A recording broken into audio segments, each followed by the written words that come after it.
Welcome to beat the street. आज हम करने वाले एनुअल रिपोर्ट एनालिसिस आईआरसीटीसी का, Indian railways and tourism corporation of India.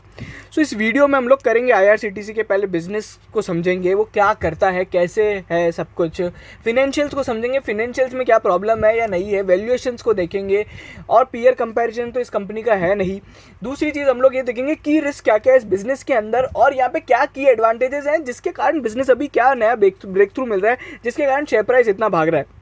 और फिर हम थोड़ी बहुत यहाँ पे शेयर होल्डिंग पैटर्न पे डिस्कशन करेंगे, टेक्निकली देखेंगे चार्ट में क्या चल रहा है और उसके बाद हमारा ओपिनियन शेयर करेंगे। अगर आप हमारे चैनल पे पहली बार आ रहे हैं तो चैनल को ज़रूर सब्सक्राइब करें और यहाँ पे बेल आइकन ज़रूर दबाएं। चलिए सबसे पहले लास्ट वीडियोस के कुछ अपडेट दे देते हैं। सबसे पहले जब हम लोग ने आईआरसीटीसी स्टार्ट किया था, so it was back into March 2021 जब यहाँ पे आईआरसीटीसी का ओएफएस आया था, तब यहाँ पे भाव करीबन 1377 पे ओएफएस आया था when we have given the first buy call for the IRCTC. उसके बाद हम लोग ने फिर यहाँ पे जब वीडियो बनाया था तो 2200 रुपये का भाव था। फिर वापस एक वीडियो हमने जब अभी रिसेंट में बनाया था तो यहाँ पे अभी 2700 रुपये का भाव था। सो लास्ट जितने भी 3-4 अगर आप देखोगे वीडियोस तो सभी में बाय कॉल दी गई थी और अभी यहाँ पे जो शेयर प्राइस है वो लगभग 3300-3400 का हाई बना चुका है। So this was just an update. चलिए अब अगर अपन बात करें आईआरसीटीसी के पूरे बिजनेस की और वो कैसे क्या काम करता है, सो सबसे पहले अपन समझते हैं आईआरसीटीसी एक तो गवर्नमेंट ओन कंपनी है, ठीक है, गवर्नमेंट ओन कंपनी है, मिनी रत्ना है, ठीक है। मिनी रत्ना बेसिकली कैटेगरी होती है पीएसयूज की और ये केटरिंग एंड हॉस्पिटैलिटी बिजनेस में काम करती है। केटरिंग एंड हॉस्पिटैलिटी मतलब आप ये समझो कि ये केवल टिकट बुकिंग या फिर यहाँ पे केटरिंग का काम नहीं करती, पूरी की पूरी इंटीग्रेटेड टूरिज्म कॉर्पोरेशन है जो कि रेलवेज के टूरिज्म को सपोर्ट करता है। वहीं पे अगर अपन देखें मिनिस्ट्री ऑफ रेलवेज इसका करता धरता है, दे कंट्रोल एवरीथिंग, मतलब कितना रुपए चार्ज करना है, किससे कितना रुपए लेना है, किसको कितना पे करना है, सारी की सारी चीजें ministry of railways he declare करता है। जैसे कि अगर आप देखोगे रिसेंट में जो अपना इनका सब डिवीजन ऑफ शेयर्स है, मतलब जो अपना स्प्लिट है, उसके लिए भी मिनिस्ट्री ऑफ रेलवेज का ही अप्रूवल लगेगा और ये इसके बिजनेस का सबसे बड़ा रिस्क हो जाता है बिकॉज अगर मिनिस्ट्री ऑफ रेलवेज चाहे तो इनके टिकटिंग रेवेन्यू या फिर किसी भी तरह के चार्ज को हटा सकती है।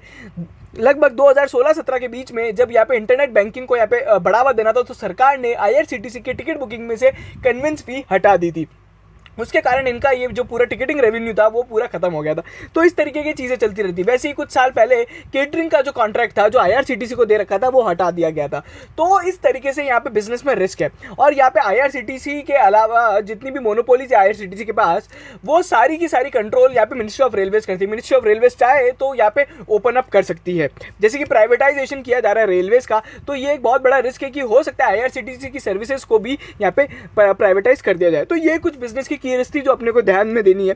बाकी अगर अपन बात करें leading quality travel tourism hospitality बनने का इनका टारगेट है, that is their vision. Mission क्या है, आईआर और non IR services, Indian railways और नॉन इंडियन रेलवेज की सर्विसेज पे। अगर अपन देखें 14 रेल नीर के प्लांट्स है जो कि अपनी पानी की बॉटल है। रेल नीर की प्लांट्स की अगर अपन बात करें तो वो रेल नीर के प्लांट्स अगर अपन देखेंगे तो दैट आर नॉट मोनोपोली। बहुत सारे स्टेशंस में रेल नीर के प्लांट्स पे के अलावा भी, मतलब रेल नीर के अलावा भी दूसरा वाटर अभी बेचा जा सकता है, बट मैक्सिमम में तो रेल नीर ही बिकता है। बट यहाँ पे कॉनकॉल में बोला गया था कि they are working with Indian railways to make it mandatory, कि यहाँ पे बहुत सारे स्टेशन में धीरे धीरे से रेल नीर को मैंडेटरी किया जा रहा है। चलिए उसके अलावा अगर अपन देखें ओनली ऑथराइज्ड एजेंसी है जो यहाँ पे रेलवे टिकट ऑनलाइन के रेलवे के टिकट बुक कर सकती है और केटरिंग सर्विस प्रोवाइड कर सकती है। 145 लाख इनके लगभग मंथली एवरेज ट्रांजैक्शन वॉल्यूम्स होते हैं जिसके कारण ये एशिया की मोस्ट ट्रांजैक्टिंग वेबसाइट बन जाती है। जीरो लॉन्ग टर्म डेब्ट है, लोवेस्ट कन्वेंस फी है। लोवेस्ट कन्वेंस फी क्या होता है, देखो जितनी भी आप ऑनलाइन टिकट बुकिंग करते हो रेलवेज के लिए, आप या तो आईआरसीटीसी की वेबसाइट से करो या फिर पेटीएम वगैरह या फिर इक्जिको वगैरह से करो, तो क्या होता है जब आप पेटीएम से बुक करते हो ना तो पेटीएम का खुद का गेटवे चार्जेस या फिर कन्वेंस फी लगता है और एट द एंड वो आता है आईआरसीटीसी के पास ही है। तो क्या होता है कि जब आप पेटीएम से बुक करते हो तो 30 रुपये का चार्ज लगता है, मोटा मोटी बता रहा हूँ, और वहीं पे जब आप आईआरसीटीसी करोगे तो 15 रुपये लगेगा। तो यहाँ पे क्या है, ये लोवेस्ट है एक तो प्लेयर, दूसरा यहाँ पे इनके पास ऑप्शनैलिटी है। वो चाहे तो आईआरसीटीसी क्या कर सकता है कि 30 रुपये आपसे कंज्यूमर से चार्ज करने लग जाए और बाकी जो अपने B2B प्लेयर्स है यानी पेटीएम वगैरह उससे 15 रुपये चार्ज करने लग जाए। तो ये इनके बिजनेस को बहुत ज़्यादा बढ़ा देगा, इनके रेवेन्यू को बढ़ा देगा। But being a PSU controlled company, ये एक यूटिलिटी कंपनी है जो यहाँ पे सरकार मतलब पब्लिक की सेवा के लिए, पब्लिक के वेलबींग के लिए, it is not form with the commercial objective. ये इतने एग्रेसिव नहीं हो सकते अपने रेवेन्यू या फिर अपने बिजनेस को लेके। तो ये don't expect, I don't expect personally कि यहाँ पे ये कन्वेंस फी को ऊपर नीचे किया जाएगा। ये it is a very very important issue. जैसे कि अभी अगर अपन देखिए यूपीआई के कारण यहाँ पे वापस से है ना ये कन्वेंस फी कम कर दी गया था। चलिए, अगर अपन देखें रोज कितने लॉगिन्स होते तो 26,50,000 यहाँ पे लॉगिन्स होते, तो that makes a very very interesting website जहाँ पे इतने सारे लोग रोज विजिट करते हैं। और इसलिए ये लोग अपने एडवर्टाइजिंग भी करते हैं अपनी साइट्स और अपनी ऐप्स पे, जहाँ से इनको एडवर्टाइजिंग रेवेन्यू मिलता है, और वो एक इनके लिए एक लीडिंग बिजनेस प्लेटफॉर्म है। IRCTC की वेबसाइट मोस्ट ट्रांजेक्टिंग वेबसाइट तो है ही। उसके बाद इन लोग ने बहुत सारी एक्टिविटीज़ को आउटसोर्स कर दिया जो कि नॉन कोर है, जैसे कि installing of water vending machines. तो इस तरह के बिजनेस ये लोग करते रहते हैं, जैसे कि रेल नीर का भी बहुत ज़्यादा मैन्युफैक्चरिंग अगर आप देखोगे तो यहाँ पे आउटसोर्स कर दिया गया है। चलिए, अगर अपन देखें ये पूरी की पूरी मल्टी सर्विस सॉल्यूशंस है डोमेस्टिक और इंटरनेशनल रेलवेज के लिए, इंटरनेशनल कस्टमर्स के लिए। अच्छा, इनके जो और नए नए अपडेट्स क्या क्या हैं, सबसे पहले तो अपन कुछ FY21 के अपडेट्स देखेंगे। तो FY21 की जो फिनेंशियल्स है वो बहुत ही ख़राब थे बिकॉज ऑफ कोविड-19। ये सारी चीज़ें बहुत ज़्यादा हर्ट हो गई है। रेवेन्यू 783 करोड़ रुपीज़ रहा था जहाँ 2200 करोड़ था। उसके बाद अगर आप देखोगे तो यहाँ पे पैट इनका 63% से डिक्रीज हो गया 189 करोड़, जो कि पहले 513 करोड़ था। प्रॉफिट मार्जिन अभी 21% है और इबिटा मार्जिन लगभग 32% के आसपास है। अपने को ये जो इबिटा मार्जिन और प्रॉफिट मार्जिन आने वाले समय में चेक करनी है कि ये कैसे रहती है। कैश की पोजीशन 345 करोड़ की है। Being a debt free company, यहाँ पे कोई प्रॉब्लम नहीं है। कंपनी ने 5 रुपये का डिविडेंड भी अनाउंस किया था। उसके बाद कंपनी ने बोला है कि यहाँ पे जो चेयरमैन है इनकी, जो बेसिकली ये जो चेयरमैन है ये इंडियन रेलवेज की वेटरन है। तो यहाँ पे अगर अपन बोलें कि उन्होंने क्या बोला है, तो यहाँ पे वो बोल रहे हैं कि इनिशियल क्वार्टर्स में तो चैलेंजेस फेस किए थे, बट धीरे धीरे टिकट बुकिंग का जो काम था वो चालू हो गया। अभी 80% टिकट्स यहाँ पे रिजर्व टिकट्स होते हैं वो IRCTC की वेबसाइट के थ्रू बुक होते हैं। बस सीट सर्विस, बस बुकिंग सर्विस जो बेसिकली इन लोग ने ऑनलाइन बस बुकिंग सर्विसेज स्टार्ट करी है, जस्ट लाइक अपना रेड बस वगैरह। तो ये भी ये लोग काम कर रहे हैं। IRCTC के पोर्टल पर आप यहाँ पे अगर मैं आपको बताऊँ तो आप यहाँ पे रेलवेज के अलावा फ्लाइट भी बुक कर सकते हो, दूसरा आप होटल्स भी बुक कर सकते हो। एंड IRCTC होल्ड ओन्स 2 और 3 होटल्स ऑल्सो। चलिए, रेल नीर पे अगर अपने अपडेट लेना है तो रेल नीर का भी प्लान बहुत ज़्यादा डीपली इम्पैक्ट हो गया था। और ये जो जितने भी बिजनेस है टिकटिंग को छोड़ के आज सारे बिजनेसेस अभी लॉस मेकिंग है, बट टिकटिंग से इतना ज़्यादा रेवेन्यू आता है, उसका 70-80% मार्जिन है उस बिजनेस के अंदर, तो वो सारे आपके अदर लॉस मेकिंग बिजनेस को कवर अप कर देता है। अच्छा, उसके बाद अगर अपन देखें तो ये बैकवर्ड इंटीग्रेशन प्लान कर रहे हैं प्री फॉर्म के अंदर। प्री फॉर्म का मतलब क्या होता है, जो आप बॉटल बनाते हो उसको प्रीफॉर्म बोला जाता है। तो बेसिकली पैकेजिंग के अंदर ये लोग बैकवर्ड इंटीग्रेशन कर रहे हैं। उसके लिए हो सकता है यहाँ पे इनको कैपिटल एक्सपेंशन, मतलब कैपिटल एक्सपेंशन तो होगा ही, दूसरा यहाँ पे कैपिटल एक्सपेंडिचर भी करना पड़ेगा। तो दैट ऑल्सो कम्स विद कि हर बैकवर्ड इंटीग्रेशन जरूरी नहीं है कि वो आपके लिए प्रॉफिटेबल हो, उसमें आपकी बहुत ज़्यादा कैपिटल भी लगेगी। चलिए, फिर यहाँ पे अगर अपन देखें तो they have worked with the technology also, natural language processing, machine learning and AI वगैरह। जैसे इन लोग ने आज दिशा एक लॉन्च किया जो कि एक चैटबॉट है जिसपे कंज्यूमर्स वगैरह कम्युनिकेट कर सकते हैं for their problems related to IRCTC and its system. चलिए, उसके बाद यहाँ पे कंपनी ने यहाँ पे जो अपनी ट्रेन है उनको थोड़ा बहुत एनहांस किया है, जो कि महाराजा एक्सप्रेस, गोल्डन चैरियट, डिलक्स वगैरह। तो ये सारी चीज़ें। अच्छा, ये लोग है ना ऑल्सो यहाँ पे पेमेंट एग्रीगेटर बिजनेस में इन लोग ने बात की है। तो RBI को ये लोग लाइसेंस के लिए एप्लीकेशन लगाने वाले हैं। पेमेंट एग्रीगेटर बिजनेस में अगर ये आते हैं तो इनके ओवरऑल एक्सपेंस भी कम होंगे। दूसरा, इन लोग के एक पेमेंट गेटवे बन जाएगा जो यहाँ पे ये अदर प्लेटफॉर्म्स को भी यहाँ पे लैंड कर सकते हैं। तो वो एक अच्छा बिजनेस हो सकता है। बाकी कंपनी काम कर रही है न्यू इंटरफेस ऑफ यहाँ पे वेबसाइट एंड एप्स। चलिए, फिनेंशियल हाइलाइट्स अगर आप देखोगे तो मैंने जैसे कि बताया कि यहाँ पर रेवेन्यू या नेटवर्थ हो या इबिटा हो या पैट हो, सभी बैडली हिट हो गए थे अपने कोविड-19 के कारण। चलिए, अब ये इनके पहले बिजनेस को समझेंगे। सबसे पहले केटरिंग का जो बिजनेस है वो अभी इनके जो पूरे बिजनेस में कितना परसेंट कंट्रीब्यूट करता है, तो 29% करता है। ठीक है, केटरिंग किसी ज़माने में सबसे हाईली इनका बड़ा बिजनेस हुआ करता था। रेल नीर का जो है बिजनेस 7% है और टूरिज्म का बिजनेस 7% है। सबसे बड़ा बिजनेस 57% इंटरनेट टिकटिंग से आता है। चलिए, बिजनेस सेगमेंट पे कमेंट अपन देखते जाते हैं फटाफट। सबसे पहले केटरिंग का जो बिजनेस है इसमें 2-3 तरह की होती है। एक तो मोबाइल केटरिंग होती है, एक स्ट्रेटेजिक केटरिंग होती है। मोबाइल केटरिंग मतलब आप देखो कि ट्रेन के अंदर आपको सामान दिया जाएगा। स्ट्रेटेजिक केटरिंग मतलब इनकी जो रेल की बेसिकली प्लाजाज होते हैं या फिर कैंटीन्स वगैरह होती है रेलवे स्टेशन पे, वो होती है। तो इस तरीके से यहाँ पे बताया गया है। तो क्या क्या है, ट्रेन वेंडिंग मशीन वगैरह, बेस किचन, सेल किचन वगैरह भी हैं, fast food units, refreshment rooms, तो इस तरह के काम होते हैं। फिर इनके अदर हॉस्पिटैलिटी बिजनेस है जिसके अंदर executive launch, retiring rooms, budget hotels, मतलब आप समझो कि आपको अगर वो वेटिंग रूम वगैरह का काम है ना, वो होता है यहाँ पे। फिर ई केटरिंग बिजनेस है जो कि बहुत ज़्यादा इंटरेस्टिंग है। IRCTC अभी बहुत सारे ब्रांड्स के साथ काम करता है। ई केटरिंग मतलब आप समझ लो इनकी भी स्विगी और जोमेटो जैसी ऐप है और उसके लिए लोग स्विगी और जोमेटो के साथ ही पार्टनरशिप कर रहे हैं। अभी पार्टनरशिप हुई नहीं है बट करने की बात चल रही है। इसमें क्या होता है, ई केटरिंग के अंदर एक तो ये बेसिकली अपनी जो 550 जगह पे इनका ये काम होता है मोबाइल केटरिंग का, बट ई केटरिंग के अंदर ये लोग क्या करते हैं कि आप यहाँ पे बैठे बैठे, आप ट्रेन में बैठे बैठे आप है ना अपना फूड ऑर्डर कर सकते हो, जहाँ पे बहुत सारे ब्रांड्स के फूड और यहाँ पे ऑफरिंग्स यहाँ पे अवेलेबल है। So just like a Swiggy and Zomato, but it is for the अपना रेलवेज। तो यहाँ पे कंपनी ने एक जगह बताया भी था ई केटरिंग के अंदर अभी कितने हैं, तो मेरे को जितना याद है यहाँ पे कंपनी ने 10,000 ऑर्डर आ रहे हैं ई केटरिंग के अंदर, बट यहाँ पे कंपनी ने बताया था कितने ये लोग किचन उसमें कवर करते हैं। सो आई डोंट नो यहाँ पे डेटा है या नहीं है, बट यहाँ पे बहुत ज़्यादा मतलब 200 प्लस यहाँ पे रेलवे स्टेशन है जहाँ पे ई केटरिंग का काम होता है। तो स्ट्रेटेजिक केटरिंग हॉस्पिटैलिटी सर्विस आप यहाँ पे दे सकते हो, कितने कितने क्या क्या हैं वो यहाँ पे आप देख सकते हो। सो ये की चीज़ें हैं जो आपको यहाँ पे एक्सपेंशन वगैरह ट्रैक करना होता है। जनरली ये जितने भी अगर आप देखोगे तो ये जो इन्वेस्टमेंट है, मतलब जितने भी रियल एस्टेट प्रॉपर्टीज इनकी रिफ्रेशमेंट रूम जन आर वगैरह, ये रेलवे से लीज पे लेके बनाई जाती है, ठीक है। तो ये इनकी ओन प्रॉपर्टी नहीं है, रेलवे से लीज लेके किया जाता है। अच्छा, अगर अपन देखें तो यहाँ पे लगभग 9,000 मील्स बुक होते हैं और 200 प्लस स्टेशन यहाँ पे लिखा हुआ है। तो इस तरीके से ई केटरिंग का बिजनेस है। उसके बाद यहाँ पे ये लोग कंप्लेंट एंड रिडर्सल सिस्टम है इनका। अच्छा, इंपैक्ट ऑफ कोविड-19 यहाँ पे क्या होता है, बेसिकली ये जो बिजनेस है बहुत ज़्यादा बंद हो गया था। अभी भी अगर अपन देखेंगे तो रेलवेज में बहुत लिमिटेड फूड आइटम्स मिले जाते हैं कंसिडरिंग कोविड-19, तो वो सारी चीज़ें। उसके अलावा इन लोग ने नया एक डेवलप किया है, capsule concept retiring room develop किया है, जो कि आप इसकी फोटो यहाँ पे देख सकते हो, ये मुंबई सेंट्रल के स्टेशन पे। तो उसके अलावा रेडी टू ईट और पैड आइटम्स भी ये लोग यहाँ पे बेसिकली अभी सोल्ड कर रहे हैं एग्जिस्टिंग पैंडेमिक में, जो मतलब रेडी टू ईट मतलब पैकेज फूड वगैरह, ठीक है। 5.42 लाख यहाँ पे ई केटरिंग मील्स इन लोग ने सर्व करी है। इंटरनेट टिकटिंग आपको ओनली पता है कि ओनली ऑथराइज प्लेयर है जो ये काम कर सकता है। 57% रेवेन्यू आता है। 361 लाख टिकट्स इन लोग ने वेबसाइट के थ्रू, 808 लाख अपनी मोबाइल ऐप के थ्रू और 571 लाख अपने एजेंट्स के थ्रू हर दिन 4,80,000 टिकट बुक होते हैं। तो it is one of the most important business, ठीक है। और यही सबसे ज़्यादा इनको लेके आता है अपना रेवेन्यू और प्रॉफिट भी। अच्छा, ये लोग क्या करते हैं, ई टिकटिंग वाला जो काम है ना, ये लोग डेडिकेटेडली कुछ अदर एंटिटीज़ के लिए भी करते हैं। जैसे इन लोग ने असम राइफल्स, जो कि बेसिकली पैरामिलिट्री फोर्स है, उनके लिए ई टिकटिंग के लिए डेडिकेटेड अपना वो सिस्टम भी बनाया है। बाकी इनकी लॉयल्टी प्रोग्राम्स वगैरह हैं, न्यू इंटरफेस वगैरह है, तो वो यहाँ पे साइलेंट फीचर्स बताएं।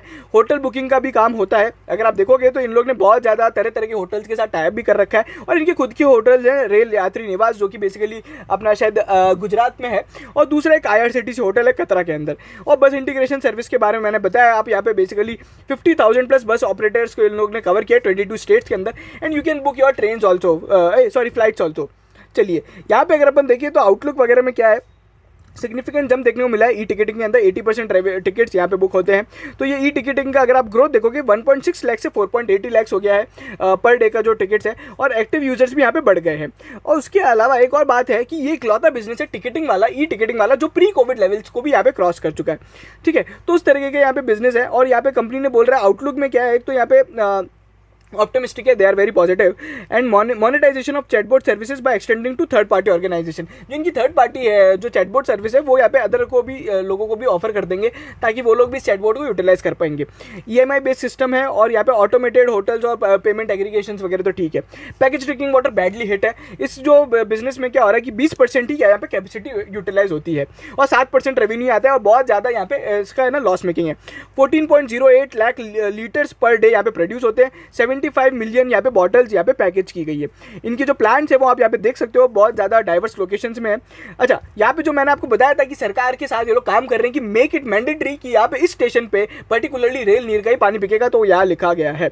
चलिए, आर प्लांट्स यहाँ पे लोकेशन है जो इनके खुद के प्लांट्स है। इसके अलावा इनके कुछ यहाँ पे ना कॉन्ट्रैक्टेड प्लांट्स भी है, जहाँ पे लोग उनको बोलते थे कि भैया हमारा रेल नीर का बॉटल बना के दे दो, तो that is done by outsourcing. Upcoming rail plants है जो कि यहाँ पे की लोकेशंस में, जो आप यहाँ पे देख सकते हो, ठीक है। और उनका यहाँ पे स्टेट भी है कि यहाँ पे कैसे है। अच्छा, उसके अलावा ट्रैवल एंड टूरिज्म का जो बिजनेस है, इसके अंदर क्या होता है, बेसिकली टूर पैकेजेस का काम किया जाता है। और जो तरह तरह की यहाँ पे जो आपकी ट्रेन है, जो कि बेसिकली टूरिज्म डेडिकेटेड है, महाराजा एक्सप्रेस हो गया, या फिर गोल्डन चैरियट हो गया, या फिर कस्टमाइज टूर्स वगैरह हो गए, स्टेट तीर्थ यात्रा वगैरह हो गई, कॉर्पोरेट ट्रेवल्स के लिए काम करना, तो ये सारे काम होते हैं। कितनी ट्रेन ये लोग जनरली अभी ऑपरेट करें, 25 चार्टेड ट्रेन ये लोग ऑपरेट कर रहे हैं। फ्लाइट टिकटिंग का जो काम होता है वो यहाँ पे आता है। 2426 यहाँ पे फ्लाइट टिकट्स डेली बुक होते हैं। अकोमोडेशन भी है, जो कि मैंने आपको बताया, Rail Yatri Niwas, air ticketing, tour packages, corporate travel का काम है। उसके अलावा यहाँ पे IRCTC is planning to launch further adventure tour packages and give emphasis on customised packages. तो ये इनका बेसिकली यहाँ पे जो बिजनेस है ना, ये जो टूरिज्म वाला बिजनेस है ना, ये बहुत इंपॉर्टेंट है, अपने को ट्रैक करना है। और इसी के कारण शेयर प्राइस भी भाग रहा है कि एक टूरिज्म कंपनी है, तो इस बिजनेस के अंदर क्या, इस सेगमेंट के अंदर क्या ग्रोथ आती है, ये अपने को देखनी रहेगी। उसके अलावा क्रूज़ पैकेजेस का भी काम कर रही है, जो कि मैंने आपको टेलीग्राम चैनल पे भी डाला था कि रिसेंट में इन लोग ने एक क्रूज़ के साथ यहाँ पे टाई अप किया है। तो यहाँ पे आप क्रूज़ में अगर आपको ट्रैवल करना है तो आप IRCTC के थ्रू वो काम कर सकते हो। स्पेशल ट्रेन मैंने आपको बताया कि वो क्या होती है, बेसिकली डेडिकेटेड टूरिज्म या फिर कुछ पर्टिकुलर आपको जगह देखनी हो तो उसके लिए यहाँ पे होती है, या फिर कोई दर्शन वगैरह करने हो तो ट्रेडिशनल और यहाँ पे साइट विजिटिंग के लिए ये लोग कुछ डेडिकेटेड ट्रेन चलती है सरकार की। बस बुकिंग की जो सर्विस है मैंने आपको बता दिया है। अच्छा, डिजिटाइजेशन आज दिशा के बारे में बताया, इनका चैटबॉट है, ठीक है। उसके बाद CSR के बारे में बताया गया, ज्ञान फैला गया है। अच्छा, यहाँ पे इंपॉर्टेंट बात कि जो इनकी बोर्ड ऑफ डायरेक्टर्स और मैनेजमेंट है उसके अंदर जितने भी लोग हैं ना IRCTC के अंदर मैनेजमेंट के लोग हैं ना, वो सभी इंडियन रेलवेज के वेटरन रह चुके हैं। They know Indian railways and how it works. Mostly जो लोग हैं यहाँ पे IRTS, Indian railway traffic services या फिर इंडियन रेलवे रेवेन्यू सर्विसेज के यहाँ पे पार्ट है। तो ये क्या ना, बिजनेस के अंदर यहाँ पे बहुत बड़ा बेसिकली एक मोट है कि सभी लोगों के पास यहाँ पे इस तरह का मैनेजमेंट नहीं है। आज अगर देखें, एक तो प्राइवेट ट्रेन्स में भी यहाँ पे बहुत ज़्यादा चीज़ें चल रही है, प्राइवेट ट्रेन्स पे बातें चल रही है। आज IRCTC 3 प्राइवेट ट्रेन्स पे काम करता है और इंडिया में जितनी भी प्राइवेट ट्रेन्स है सभी IRCTC मैनेज कर रहा है। दो वो जो बिजनेस है पूरा पूरा इंडियन रेलवेज कंट्रोल करता है, मतलब इंडियन रेलवेज डिसाइड कि आपको कितना चार्ज करना है, कैसे चार्ज करना है, क्या प्रोसेस होगा, क्या होगा, वो सारी चीज़ें वही काम करता है। बट यहाँ पे इनको फेस क्या है, आने वाले समय में जब यहाँ पे और प्राइवेटाइजेशन आएगा तो अगर इनको वो कॉन्ट्रैक्ट्स नहीं मिलते हैं, जो कि मैं मानता हूँ इनको मिलेंगे, बट क्योंकि इनका कंपटीशन अडानी और L&T जैसी कंपनीज के साथ है तो हो सकता है यहाँ पे नहीं मिले, ठीक है। बट यहाँ पे एक इंपॉर्टेंट बात क्या है कि इनको एक्सपीरियंस है और इनके पास एक्सपीरियंस लोग हैं। दूसरा, ये लोग है ना, मतलब कंपैरेटिवली इनकी जो ये वाला बिजनेस है ये प्रॉफिटेबल है। EBITDA अब तो बेसिस पे प्रॉफिटेबल है ही। पर यहाँ पे एक इंपॉर्टेंट बात क्या है कि जब अडानी और L&T आएगी, उन्होंने कभी रेलवे लॉजिस्टिक्स पे इतना काम नहीं किया है, ठीक है ना। They have done something, but यहाँ पे पैसेंजर लेवल्स पे तो नहीं किया है, ठीक है। तो वहाँ पे उनको एक है ना प्रॉब्लम रहेगी जो अपने को ट्रैक करनी रहेगी, क्योंकि वहाँ पे IRCTC एक फ्रंट फुट पे, जिसको वो सब काम पता है, उसको पता है क्या क्या चैलेंज फेस हो रहे हैं, ठीक है। बट यहाँ पे मैं मानता हूँ कि यार अगर किसी को एग्रेसिव होना है तो हो सकता है, बट यहाँ पे सरकार का भी यहाँ पे एक बेसिकली वो रहेगा कि आप है ना IRCTC को कॉन्ट्रैक्ट मिले, because it is at the end it is a government own company, ठीक है। तो ये रेल नीर के प्लांट की लोकेशंस वगैरह भी बताई गई है यहाँ पे, तो वो आप सब देख सकते हैं। चलिए, बाकी फाइनेंशियल ऑपरेशंस मैंने आपको बता दिया था किस तरीके से यहाँ पे बहुत ज़्यादा इंपैक्ट हुआ है, तो वो सब आप यहाँ पे देख सकते हो। नेटवर्थ को छोड़ के सभी चीज़ें यहाँ पे प्रॉब्लमेटिक हुई है। अच्छा, डाइवेस्टमेंट यहाँ पे किया गया था, जो कि मैंने बताया था 1377 का था डाइवेस्टमेंट जो किया गया था। अभी यहाँ पे 20% डाइल्यूट करने के बाद 67.4% स्टेक है सरकार के पास। वहीं पर DIFI की जो मैं आपको बता दूँ तो DIIs ने यहाँ पे बहुत ज़्यादा शेयर होल्डिंग बढ़ाई है। लगभग 3 क्वार्टर में, लास्ट 3 क्वार्टर में उन लोग ने 7% से लेकर 12-13% तक कर ली है। बट FIIs की जो है शेयर होल्डिंग वो 8-9% के आसपास है, तो लास्ट क्वार्टर में थोड़ी बहुत प्रॉफिट बुकिंग करी थी। अच्छा, ये अपने कुछ रेवेन्यू का पार्ट है ना, इंडियन रेलवेज को भी जमा कराते हैं, लगभग 155 करोड़ है। मैं आपको बता दूं इंडियन रेलवेज के साथ जो इनका हिसाब किताब है बहुत ज़्यादा कॉम्प्लिकेटेड है। इनका जो डेटा रिकन्सिलेशन, अगर आप कॉमर्स स्टूडेंट है तो आप समझते होंगे, जो रिकन्सिलेशन है बहुत ज़्यादा कॉम्प्लेक्स हो चुका है, बहुत ज़्यादा पैसा आना जाना बाकी है। दूसरा, इन लोग ने क्या किया था, कोविड-19 में बहुत सारे वेवर क्लेम किए थे कि हमको ये छूट दे दो, ये रेंट नहीं पे करेंगे, वो रेंट पे नहीं करेंगे, उस पर अभी तक डिसीजन नहीं है, वो पैसा अटका हुआ है। तो बेसिकली वो एक डिस्प्यूटेड काम है। मतलब जब यहाँ पे कन्वेंस फी वगैरह हटाया था तो सरकार ने इनसे वादा किया था कि इनका जो रेवेन्यू लॉस होगा उसको यहाँ पे ये लोग पे करेंगे, ठीक है, सरकार बेयर करेगी। बट वो रेवेन्यू से अभी धीरे धीरे पैसा रिकवर करना बाकी है। सो यहाँ पे अगर अपन देखें तो यहाँ पे जब मैं रेशोज बताऊंगा तो आपको पता पड़ेगा डेटा टर्नओवर इनका बहुत ज़्यादा बढ़िया है। तो डेटा टर्नओवर यहाँ पे एक इंपॉर्टेंट चीज़ है जो अपने देखनी रहेगी आने वाले समय में भी, कि इंडियन रेलवे से लोग कितना पैसा मांगते हैं, वो यहाँ पे कम होना चाहिए। वापस बिजनेस में एक अलग तरीके से बताया गया है, तो मैं फटाफट से गो थ्रू करूँगा। केटरिंग एंड हॉस्पिटैलिटी आप देख सकते हो क्या क्या काम होता है, ठीक है। उसके अंदर यहाँ पे आउटलुक वगैरह बहुत तरह तरह की सर्विसेज है, उसमें ज़्यादा अपन घुसेंगे नहीं, ठीक है। उसके बाद अगर आप देखोगे तो ये कुछ हाईलाइट्स भी दिए, ग्रोथ ऑफ केटरिंग कितनी हुई है लास्ट फाइनेंशियल ईयर से, तो बेसिकली थोड़ा इंपैक्ट आया ही है। तो ये वाला बिजनेस भी अभी प्री कोविड लेवल पे नहीं है। IRCTC tourism and product services, तो आप यहाँ पे देख सकते हो क्या क्या काम करते हैं, mass tourism, other activities, corporate travel के लिए भी बुकिंग का काम करते हैं।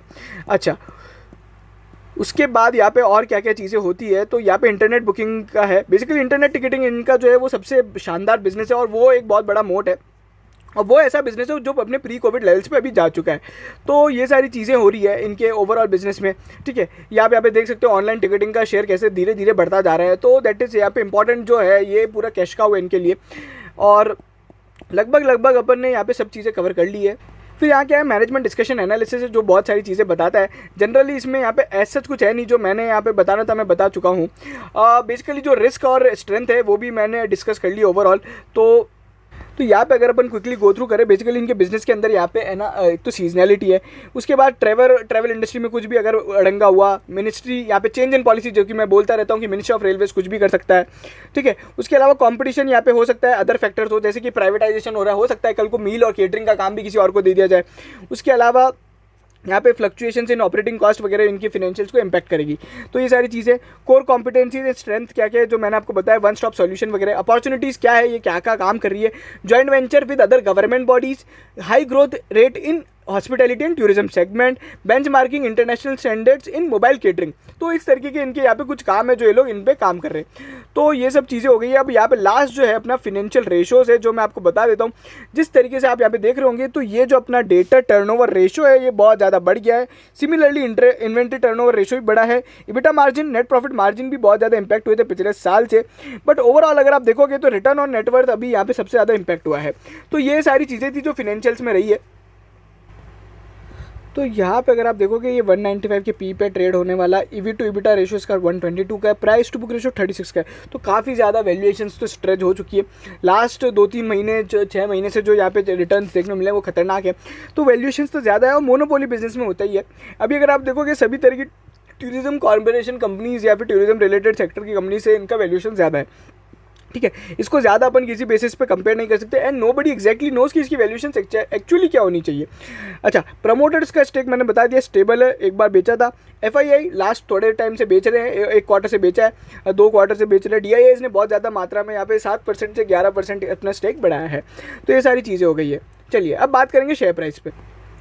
तो अभी यहाँ पे की मॉनिटरिंग थिंक है, एक तो 3300 रुपये जो इसका लेवल है वो आज यहाँ पे एक तो ये अपना लेवल क्रॉस होना चाहिए। 3300 रुपये बहुत बड़ा रेजिस्टेंस है। सपोर्ट की बात करें तो सीधा जो सपोर्ट बनता है लिटरली 2500-2700 के आसपास बनता है। मेरे हिसाब से जो सपोर्ट है 2700 रुपये है। उसके बाद एक सपोर्ट है 3000। तो ये 2 सपोर्ट है। ऊपर में जो रेजिस्टेंस अपने को दिख रहा है वो ये है, सबसे पहला जो रेजिस्टेंस है 3350 के लगभग, फिर 3400 रुपये का, ठीक है। तो ये जो चीज़ें अगर इसके बीच में रेंज बाउंड होता है, मतलब अगर 3000 से 3300 के बीच में होता है तो बहुत बढ़िया बात है। अपन फ्रेश बाइंग कब करेंगे अगर किसी को करना है तो वो यहाँ पे इस लेवल पे करे 3000। उसके बाद जो लेवल होगा अपना 2700। हमेशा मैं बोलता हूँ स्टैगर्ड बाइंग करो, सारी क्वांटिटी एक साथ कभी नहीं खरीदनी है। 3000 पे खरीदो, फिर अगर यहाँ पे और लगता है और नीचे आता है तो यहाँ पे आप 2700-2800 रुपये पे बाय करो। बट अगर उससे यहाँ पे अपमूव दिखाता है तो आप वापस बाय कर सकते हो, बट सारी क्वांटिटी एक साथ कभी नहीं खरीदनी है। चलिए, शॉर्ट टर्म में अगर किसी ने ले रखा है तो उसे क्या करना चाहिए, बिल्कुल एक बार प्रॉफिट बुक करना चाहिए। बहुत ज़्यादा रनअप आया है बहुत कम समय के अंदर बिना किसी न्यूज़ के, तो मैं आपको बोलूँगा यहाँ पे एक बार प्रॉफिट बुक करना चाहिए। बाजार जब 2-3% गिरेगा तो आपको ये गेंस थोड़े नीचे दिखाई देंगे। बट यहाँ पे कोई लॉन्ग टर्म के लिए मुझसे पूछता है तो लॉन्ग टर्म के क्या टारगेट्स है। देखिए अभी जिस तरीके का माहौल चल रहा है प्लेटफॉर्म बिजनेस और उन सभी में, और बुल मार्केट जो चल रहा है उसको कंसिडर करते हुए अपन यहाँ पे 3500 रुपये का टारगेट ले सकते हैं। उसके बाद 4000 रुपये का टारगेट ले सकते हैं। बट जिस तरीके से बिजनेस यहाँ पे और यहाँ पे रिवाइव होता रहेगा आने वाले समय में, वी कैन लिटरली एक्सपेक्ट कि यहाँ पे ये शेयर 5000 रुपये तक जा सकता है। तो 5000 रुपये लॉन्ग टर्म टारगेट होगा। बट यहाँ पे उसके लिए बहुत ज़्यादा पेशेंस चाहिए। एक लंबे समय में लंबा मल्टी बैगर अगर आपको चाहिए, मल्टी बैगर गेन चाहिए, तो आपको छोटे छोटे गेन और लॉस को इग्नोर करना पड़ेगा। लोग बात 2-3% अगर ऊपर नीचे हो जाता है तो यहाँ पे बोलते हैं कि हम IRCTC बेच दे क्या, ये कर दे क्या, शुड वी बुक लॉस, क्या स्टॉप लॉस है, स्टॉप लॉस हिट हो गया क्या। देखिए अगर आप यहाँ पे बढ़िया कंपनी में पैसा लगाते हो तो किसी भी तरह का स्टॉप लॉस यहाँ पे रिक्वायर्ड नहीं है। दूसरा, आपको 3-4% गेन को, लॉस को यहाँ पे इग्नोर करना पड़ेगा अगर आप यहाँ पे multi bagger 2x 3x gain देखते हो। जब वो गेन बनते हैं तब तक तो सब बोलते हैं बहुत बढ़िया, बट उसके लिए पेशेंस चाहिए। Nobody wants to keep patience nowadays. सबको यहाँ पे स्विंग ट्रेडिंग करनी है, but nobody wants to do investing, that is very very important. तो ये सारी चीज़ें हैं जो अपने को इन्वेस्टिंग और स्विंग ट्रेडिंग में एक बहुत बड़ा डिफरेंस तो यही है। किसी ने अगर IRCTC 200 रुपये पे लेके 2000 पे लेके 2200 में बेच दिया, किसी ने 2200 पे लेके 2700 में बेच दिया, किसी ने 2700 पे लेके 3000 पे बेच दिया। बट आज जो अभी भी लेके बैठा है और जो बाद में भी लेके बैठा रहेगा उसको हमेशा सबसे ज़्यादा गेन देखने को मिलेगा। So that is my point. मैं हर बार बोलता हूँ इन्वेस्टिंग करो। आपका जो एक बार पैसा इन्वेस्टिंग में जो गेन्स बनेंगे ना, आप सारे ट्रेडिंग गेन्स भूल जाओगे। चलिए, ये था वीडियो। आज हम लोग ने सारी चीज़ें समझ ली IRCTC के बारे में, पूरा बिजनेस क्या है, पूरी एनुअल रिपोर्ट क्या है। बहुत मेहनत लगती है ऐसे वीडियो बनाने के लिए, सारा रिसर्च करने के लिए और कॉन कॉल्स वगैरह पढ़ने के लिए। तो प्लीज़ चैनल को ज़रूर सब्सक्राइब करो, वीडियो ज़्यादा से ज़्यादा शेयर करो। आप हमारे टेलीग्राम चैनल पे ज्वाइन हो सकते हैं जहाँ पे एक automated stock market news feed है। सभी तरह की न्यूज़ सारी जगह से एक जगह आपको मिल जाएगी। Thank you so much.